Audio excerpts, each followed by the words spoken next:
executive producer, being the executive producer of Battlefield 4. What does that entail for people who may not know? It means more or less that I am responsible for the quality and the delivery of this game. Okay. So yeah, my job is to use all the talent that we have in the studio to create the best possible game out there. So awesome. It's a brilliant job. I love it. I don't disagree. So we are looking here at gameplay right now, and I believe the cool part that I'm loving here. You had mentioned it before, the Levolution. Yeah. Right. That has been a big point of interest for a lot of players. What does that mean to the audience? And for people who are just tuning in, what is Levolution? So Levolution is a concept that we're combining a lot of the things that we've had in the past and adding a lot of new stuff that creates a dynamic and living environment where players actually not only affect the gameplay by how they fight together, but they also use the environments to fight. We can see examples of big things and small things where people when they take down the big skyscraper, that's of course a very big moment. Yeah. But you see the bollards, for instance, that you can use to prevent tanks from crossing bridges. Where the tank driver then needs to get out of the tank to deactivate those. Yeah. So you create a lot of drama by having these features. You can see small things like destruction on these walls. We have fire extinguishers that you can take out and they explode and create a smoke screen, which is awesome. We have like metal detectors down in some of the stores in the Galleria, and they're also down in the subway, where if you pass them, you can actually hear that someone is in the area. Yeah. So there's everything from really small things to really big things that actually spices things up and create a dynamic and very living environment.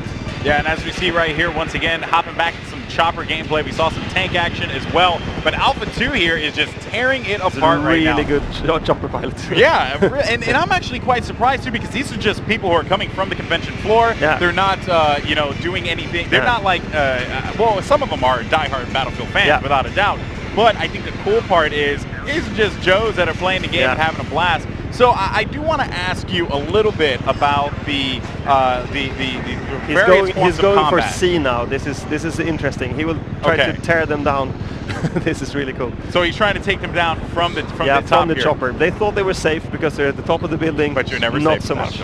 So and that brings me back to the thing I want to talk about, which is the various forms of combat. Yeah. Infantry base, vehicle base, as well as the air, naval, all that stuff. I mean, only in Battlefield can you get that kind of experience. Yes. But how difficult is it to, I guess you could say, balance that out in a sense, and when presenting it to people out there and saying, hey, listen, you can do all these amazing things. What are the initial reactions of people who may never played Battlefield before?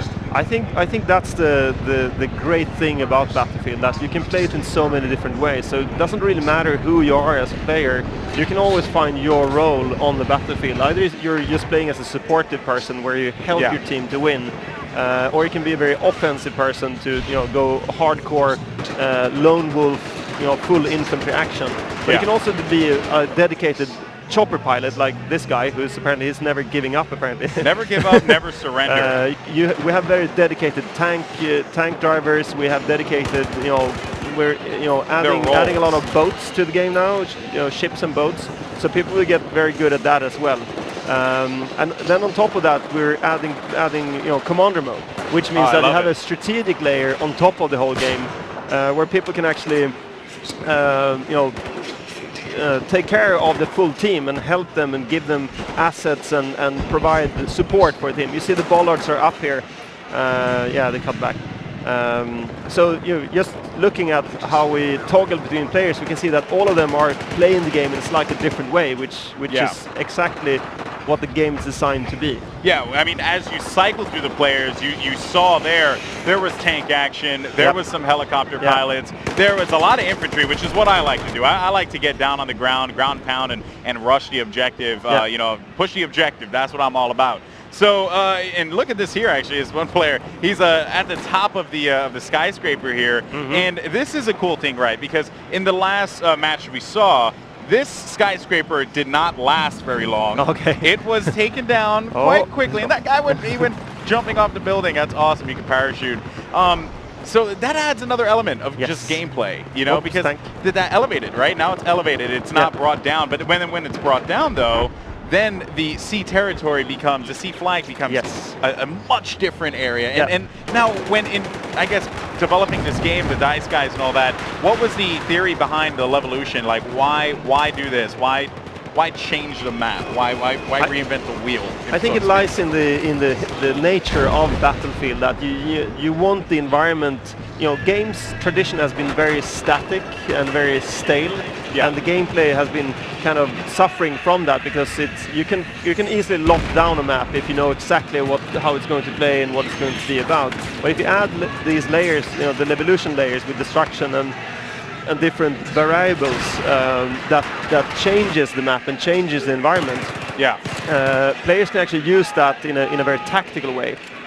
So it's not only for drama and make the game look better. It's actually a very tactical choice that you can use it for. It's not just to say, hey, look at the pretty particle effects. It's to say, hey, this is something that greatly impacts gameplay, changes up the what people believe is a multiplayer shooter, and I love that. He jumps in the water, gun-ho status, love that. We have some new, speaking of water, we have some new cool water features. Of course, the whole swimming experience now much better with both normal swimming but also sprint swim. Where you can swim faster. You can also duck underwater, and you can defend yourself because you use your sidearm while in water. So the water gameplay has improved quite a lot, actually. So I love that's really that. cool. I think it's a really cool element, to bring into the game. I even like the vehicle speed as well. Like you can drive at normal speed, but you can also make the vehicle go a little bit faster, put the pedal to the metal, so to speak, and get to areas quicker. And it really does seem as if the mission this time around, as we watch here, Bravo 24 trying to get down here with that. He's shooting CZ. at a teammate. That's not good.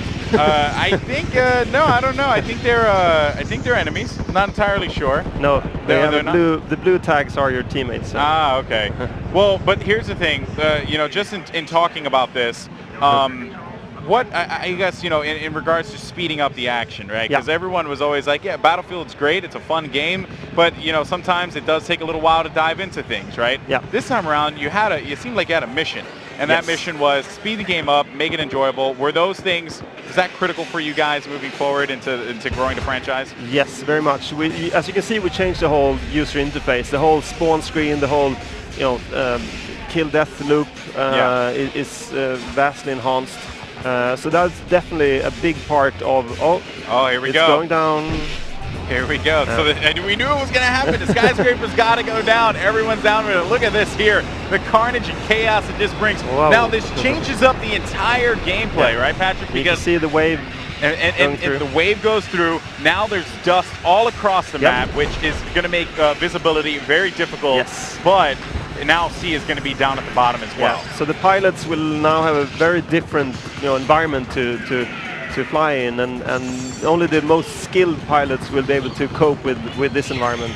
Yeah, so you gotta have that keen eye for and as you destruction. said, this flag has completely changed now. Don't shoot your friends. Oh no!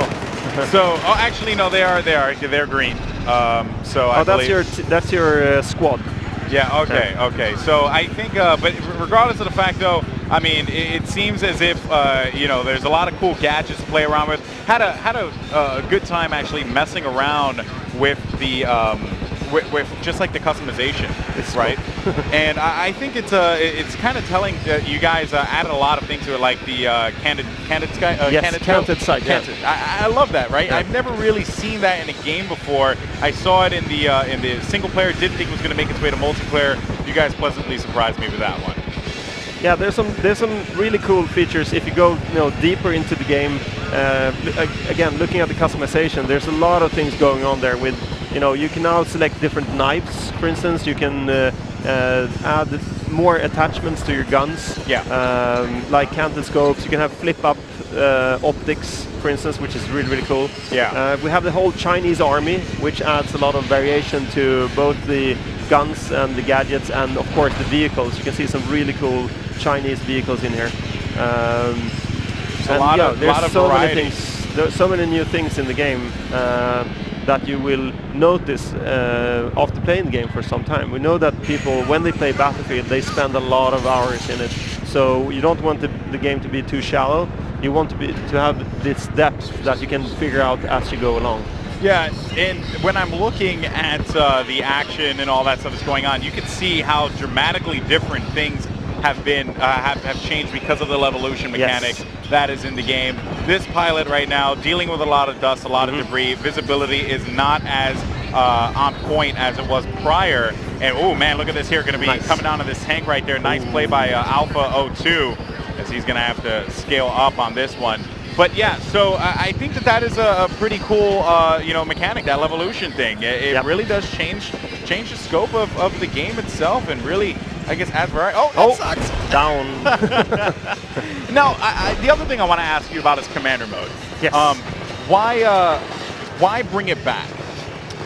I think it's, we're at the time where we think that, commander mode actually adds a lot of value to the players, not only the actual commanders that play against each other, but also to everyone on the ground. So commanders are, adding a layer of strategic value to the actual commanders, but also a layer of, epic action moments for the people on the ground. The team needs to capture points to give the commander options. For instance, you don't get all your options until you have captured all the control points. So the commander really needs the people on the ground, and the people on the ground really need the commander. Yeah. But that doesn't change the fact that if you don't care about the commander, it's transparent. It doesn't change the game for you. It just you can still play the game the way that you want to play it. Yeah, so it adds a layer of value to those people that care about it.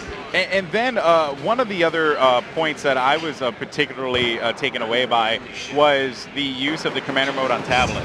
Yes. I thought that was awesome, right? Because, there are times where I'm probably going to be hanging out in my home, laying on my bed thinking, what can I do? Well, I can hop on commander mode and just play on my tablet. So, how was the decision process in implementing that into the game? That surely must have been difficult. Yes, we have a tendency to do difficult things at times. I see that. We often talk about Battlefield from a very high concept level, not so much what you can do, but what we should do. And then we have to figure that out later on how to actually do it. Yeah. Commander mode on tablet it just felt natural. Like, you can play Commander, you play on the same servers as the infantry guys, but you don't really need the fidelity and the detail that the players that are on the PC or on the console that they need. So tablets might not work from a first-person perspective that well. Okay. But Commander mode is actually very strategic and actually perfect for a tablet. Yeah. So to us that felt very natural, and we wanted to make sure that when you play on the tablet, it should feel like the same game and interacting with the same people that are playing the first-person experience. Yeah, without a doubt. I'm a big fan of it. I can't wait to get my grimy little hands on it and dabble in commander mode on my tablet, and just commander mode in general, because I just like the strategic element of it. So thank you very much, Patrick. I appreciate your time. Thanks. Battlefield 4 is truly amazing, and thank you for breaking it down for us on the stream. All right, guys, so we are going to be right back with some more action coming at you live from E3 2013. This Battlefield 4 brought to you by DICE. And guys,